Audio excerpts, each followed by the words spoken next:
Welcome back to watching morning with Fiza. और अब नाज़रीन हम बात करेंगे ई कॉमर्स के ऊपर, क्योंकि हमारे पास जो मेहमान हैं फ़हद बिन जाहिद साहब हैं, ठीक है। उनसे हम ई कॉमर्स के बारे में बात करेंगे क्योंकि एक्सपर्ट हैं ई कॉमर्स के हवाले से। तो गवर्नमेंट ने जो है ई कॉमर्स पर टैक्स लगाया है, जिसमें जो गैर मुल्की कंपनीज़ हैं जो कि सेलर्स हैं, ठीक है, उनके ऊपर जीएसटी लगा दिया है।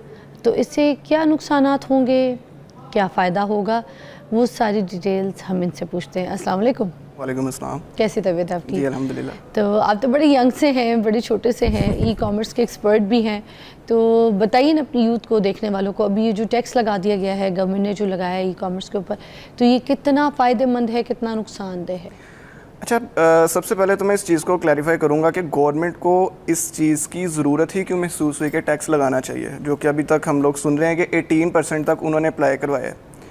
अब 18% का पर्पज़ ये है, गवर्नमेंट ने जो अभी जीएसटी जनरल सेल्स टैक्स की एप्लीकेबल करवाई है, उसमें यह है कि बहुत सी अर्निंग्स ऐसी थी जो लोकल और इंटरनेशनल ट्रांसपेरेंसी में नहीं थी।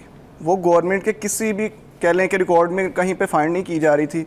फिर उसके बाद हमारे जो ऑफलाइन स्टोर्स हैं, ऑफलाइन मार्केट्स, वो बहुत अफेक्ट हो रहे थे, क्योंकि जब घर बैठे ई कॉमर्स में लोगों ने प्रोडक्ट्स को परचेज़ करना स्टार्ट किया है, उसकी वजह से हमारी ऑफलाइन मार्केट बहुत ज़्यादा अफेक्ट हुई, ठीक है। अब ऑफलाइन के ऊपर तो जीएसटी वगैरह चल रहा है, लेकिन ऑनलाइन के किसी भी जगह पे कोई जीएसटी का उस तरीके से नहीं था, जिसकी वजह से इन्होंने अप्लाई करवाया। अब इसके बेनिफिट्स और इसका जो नुकसान है वो डिपेंड कर रहा है बिल्कुल उसके फैक्टर्स के ऊपर कि उसमें रिक्वायरमेंट क्या है, कि उस पर जितनी हम लोगों ने अप्लाई करवाई हैं कि जीएसटी के ऊपर, जैसे कि अब ज़्यादातर मार्केट में ये आवाज़ फैली है कि 18% जीएसटी के बिहाफ पे बिज़नेस ओनर्स बहुत ज़्यादा डर गए हैं, कहेंगे 18% तो हम लोगों का इतना प्रॉफिट नहीं होता जितना हम गवर्नमेंट को टैक्स पे कर देंगे। अब यहाँ पे सिनेरियो ज़रा डिफरेंट है, मैं इसको डिटेल में लेके चलता हूँ, बाद में इसके बेनिफिट्स और जो इसके ड्रॉबैक्स हैं उस पर आता हूँ। 18% जीएसटी का मतलब क्या है? लेट्स सपोज आपके पास एक 1000 रुपीज़ की प्रोडक्ट है और उस पर 18% जीएसटी चार्ज होता है, विच इज़ 180 रुपीज़। तो 1180 रुपीज़ आपकी टोटल प्रोडक्ट की अमाउंट हो गई। एक कस्टमर ने ऑर्डर करना है, कस्टमर ऑर्डर करेगा, उसके बाद पार्सल उसके घर पहुंचेगा, उसमें डिलीवरी चार्जेस भी होंगे, वो होंगे अबाउट 200 रुपीज़। अब ये आपका 1000 का प्रोडक्ट लगभग 1380 का चार्ज होगा। अब उसके अंदर जब मतलब बिजनेस ओनर तो अभी जो सुन रहे हैं वो कह रहे हैं 18% हम लोगों ने अपनी सेल्स का देना है, यानी कि वो 1000 का 18% समझ रहे हैं, यानी कि 1000 माइनस 180 रुपीज़। जबकि मुझे ऐसा लगता है कि हुआ यही है, जो गवर्नमेंट ने भी डिसीजन लिया है कि जीएसटी जो उन्होंने चार्ज की है वो असल में कंज्यूमर एंड पे है, बिजनेस ओनर्स को इसका इफेक्ट नहीं होगा। क्यों? अगर 180 तो इफेक्ट तो हो रहा है ना, प्रोडक्ट तो महंगी हो रही है, वो कंज्यूमर एंड पे है। अभी मैं बिजनेस पॉइंट ऑफ व्यू से बात करूँ, बिजनेस ओनर्स को काफी ज्यादा थ्रेट महसूस हो रहा है कि वो अपनी जनरल सेल्स टैक्स जो है वो इनकम के अगेंस्ट चार्ज करेंगे। बिजनेस को भी तो होगा ना, बिजनेस को सिर्फ अगर उसकी प्रोडक्ट महंगी हो जाएगी तो कम बिकेगी ना, बाइंग इफेक्ट होगी, बाइंग बहुत ज़्यादा इफेक्ट होगी। उसकी वजह यही है कि प्रोडक्ट एक 1000 की थी जो कि चार्ज ही तकरीबन 1380 की होगी। उसके बाद 2% आपसे कुरियर भी डोर स्टेप के ऊपर जब आपका पार्सल रहेगा और जब आपको डिपॉजिट कैश करवाएगा उस पर जो 2% चार्ज होगा, उस 2% के अगेंस्ट भी तो प्रोडक्ट एक्सपेंसिव होने की वजह से बाइंग अफेक्ट होगी। लेकिन बिजनेस ओनर्स अभी जब जिससे ज़्यादा थ्रेट महसूस कर रहे हैं वो यही रीज़न है कि हमारी जनरल सेल टैक्स सिर्फ 1000 के अगेंस्ट है, मतलब उस प्रोडक्ट के अगेंस्ट है। अब ये कंज्यूमर एंड से आप लोगों ने लेना है। आप देखें ना, बायर ज़्यादा है या सेलर ज़्यादा है? ऑब्वियसली बायर ज़्यादा है। तो अगर लार्ज अमाउंट से हम छोटी छोटी अमाउंट भी कलेक्ट करते हैं तो वो 18% की एक ह्यूज अमाउंट बनती है जो कि हम गवर्नमेंट को सबमिट करवा सकते हैं। लेकिन यहाँ पे सेलर की कह लें कि अमाउंट कम है, जो मतलब मार्केट में लोकल या इंटरनेशनल है, बायर्स की ज़्यादा है। इस वजह से हम लोग उस हवाले से अगर इसको डिस्कस करें तो 18% जो है वो सेल पे जाएगा। तो अगर कंज्यूमर एंड से हम जीएसटी रिकवर करवाते हैं तो वो ज़्यादा बेनिफिट है। हाँ, बाइंग थोड़ी सी अफेक्ट करेगी, वो तो डेफिनेटली एक अफेक्ट है कि एक प्रोडक्ट है वो एक्सपेंसिव हो गया, लेकिन जिसने लेना वो लेगा, क्योंकि प्रोडक्ट की तो एक अपनी एक जान होती है ना, तो जिसने लेना वो लेगा।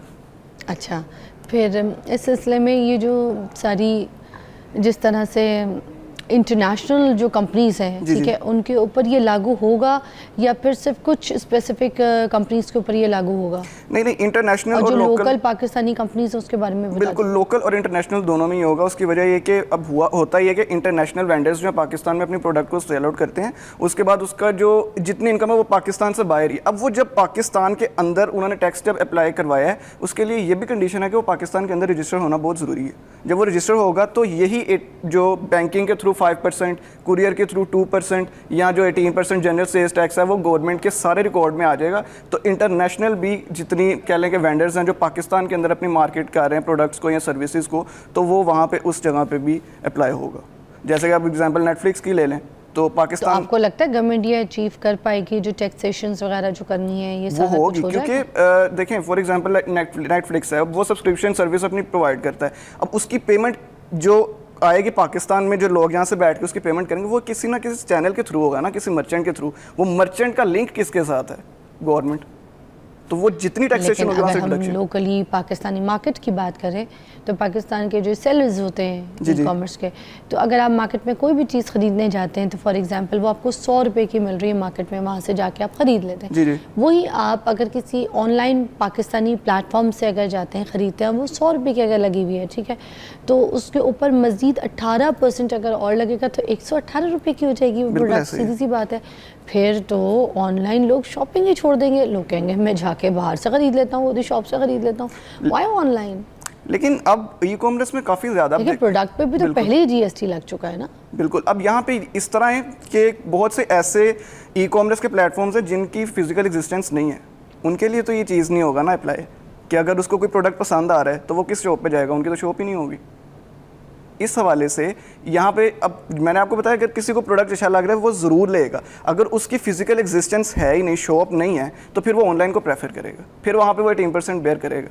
क्योंकि 2023 में यही मार्केट तकरीबन, अगर मैं 21 से कोरोना के बाद की बात करूँ तो 2 बिलियन प्लस के ऊपर थी, फिर 2.5 पे गई, फिर 5.5 पे गई, अभी लास्ट ईयर की क्लोजिंग 7.7 बिलियन डॉलर्स तक गई है ई कॉमर्स की अर्निंग, और ये 17% की कंसिस्टेंट ग्रोथ के साथ बढ़ता ही जा रहा है। लिहाजा अगर किसी की फ़िज़िकल स्टोर एग्जिस्टेंस नहीं है, किसी की कोई फ़िज़िकल शॉप नहीं है, तो वो प्रोडक्ट को बगैर देखे ऑनलाइन को प्रेफर करेगा, फिर उस जगह पे फिर जीएसटी अप्लाई हो जाए, जीएसटी वो पे करेंगे। अच्छा, अब अगर ये जो कंपनीज़ हैं ये किस तरीके से रजिस्टर्ड होती हैं गवर्नमेंट के खातों में, कि गवर्नमेंट जो है किस तरीके से इनको रजिस्ट्रेशन कराने के लिए क्या क्या कुछ कहती है, क्या क्या कुछ करवाती है, ये भी बताइए। उसमें इस तरह के वही जो आपके एफपीआर के अंदर अपने एनटीएन वगैरह रजिस्टर करवाते हैं, आपका बिजनेस वहाँ पे रजिस्टर होता है, आपके बैंक अकाउंट्स, आपके आईडी कार्ड के जितनी भी ट्रांजैक्शन है वो सारी प्रोसीड हो रही होती हैं। तो जब वहाँ पे रजिस्ट्रेशन आपकी कंप्लीट हो गई, आपके बिज़नेस की वहाँ पे कह लें कि सारा रिकॉर्ड मौजूद है, तो जितनी ट्रांजैक्शन आपके अकाउंट से हो रही हैं या कुरियर आपके अकाउंट के अंदर पेमेंट डिपॉजिट करवा रहा है, या कस्टमर के एंड से सीधी पेमेंट आपके अकाउंट के अंदर आ रही है वाया मर्चेंट, अब वो मर्चेंट भी आपके उस एफबीआर के साथ, पोर्टल्स के साथ इंटीग्रेट होगी, यहाँ पे आपके कुरियर्स भी इंटीग्रेट होंगे। तो ये सारे चैनल्स जो जब एक दफ़ा रजिस्ट्रेशन कंप्लीट हो जाएगी तो ये जितने मुख्तलिफ चैनल्स हैं उनके साथ इसकी परसेंटेज जो भी आगे से सेल्स टैक्स की हैं वो आगे से गवर्नमेंट के पास रिकॉर्ड जाएगा। तो ये रजिस्ट्रेशन के बाद एट दी एंड इसमें आप क्या कहना चाहेंगे कि गवर्नमेंट का अच्छा इनिशिएटिव है, अच्छा इकदाम है, या फिर इससे नुकसान जो है वो भी उठाया जा सकता है? दोनों एंगल से अगर मैं देखूं तो इसका फ़ायदा भी है और नुकसान भी है। फ़ायदा तो सबसे पहले ये है कि जितनी फास्टली ई कॉमर्स ग्रो कर रहा है, जिस तरह मैंने आपको बताया कि लास्ट ईयर $7 बिलियन प्लस की हम लोगों ने रेवेन्यू जनरेट किया पाकिस्तान के अंदर, तो गवर्नमेंट इसको सपोर्ट करेगी कि एक अच्छा सोर्स ऑफ इनकम है जो कि पाकिस्तान के अंदर ऐड हो रही है, एक वैल्यू ऐड कर रही है। लिहाजा अगर उसने टैक्स लगाया तो उसका पर्पस भी सिर्फ यही है कि ट्रांसपेरेंसी रहे। हमारा जो पैसा है वो पाकिस्तान से बाहर, जो बाहर के लोग हैं वो बाहर, पाकिस्तान से बाहर जो रह रहा है वो पाकिस्तान के अंदर नहीं आ रहा। जब वो पाकिस्तान से अंदर आएगा वो किसी तरीके से आएगा जब आप जीएसटी वहाँ पे अप्लाई करवाते हैं। तो इस पॉइंट ऑफ व्यू से जितना कह लें कि सर्विसेज या प्रोडक्ट्स पाकिस्तान के अंदर या बाहर विदाउट ट्रांसपेरेंसी चल रही थी, वो सारा पाकिस्तान के अंदर पैसा आ जाएगा, और जब पाकिस्तान के अंदर आएगा तो ऑब्वियसली फिर इकोनॉमी तो ग्रो करेगी ना। तो इस हवाले से पॉइंट ऑफ व्यू बेनिफिट में जाता है। लेकिन अगर नेगेटिव उसका साइड इफ़ेक्ट देखा जाए तो वो ये है कि जब प्रोडक्ट एक्सपेंसिव होंगी बाइंग इफेक्ट करेगी, और साथ में जब बाइंग इफेक्ट करेगी तो उसमें आपकी सेल्स इफेक्ट तो फिर थोड़ा सा बिजनेस इफेक्ट करेगा। Yes. Thank you so much Umar, बहुत इन्फॉर्मेशन आपने हम तक प्रोवाइड की है। देखने वालों के लिए भी एक ब्रेक लेंगे, उसके बाद दोबारा ज्वाइन करते हैं।